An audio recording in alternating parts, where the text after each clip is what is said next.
म्हणजे काय ते टाळता येत नाही. आपण केलेली कर्म ही कधी ना कधी भोगावीच लागतात, त्यातून सुटका नाही.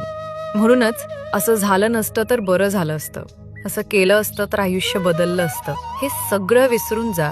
कारण जे झालं ते तसंच होणार होतं. ते आपल्या पूर्वीच्या कर्मफळाचाच परिणाम असतं.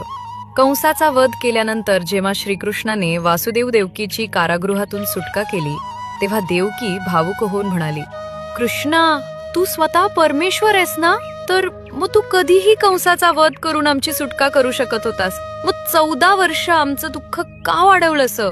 यावर श्रीकृष्ण हसून म्हणाले, माते, गेल्या जन्मी तू मला 14 वर्ष वनवासात का पाठवलं होतंस?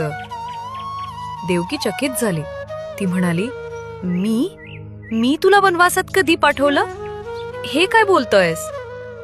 श्रीकृष्ण पुन्हा म्हणाले, माते, तुला आठवत नाही कारण ती घटना गत जन्मातील आहे. त्या जन्मी तू कैकई होतीस आणि तुझ्याच इच्छेमुळे मला 14 वर्ष वनवासाला जावं लागलं होतं. हे ऐकून देवकी अधिकच थक्क झाली आणि म्हणाली, अरे, जर मी कैकई होते तर त्या जन्मी कौसल्या कोण होती? श्रीकृष्ण मंद स्मित करून म्हणाले, माते, त्या जन्मीची कौसल्या म्हणजेच या जन्मीची माता यशोदा, जिला त्या जन्मी 14 वर्ष पुत्रप्रेमाला मुकावं लागलं. तेच प्रेम या जन्मी तिला माझ्या बालरूपात लाभलं आणि तुला पुत्र असूनही त्याचं सुख उपभोगता आलं नाही. श्रीकृष्ण पुढे म्हणाले, माते, प्रत्येकाला आपल्या गतजन्मीच्या कर्मांची फळं भोगावीच लागतात.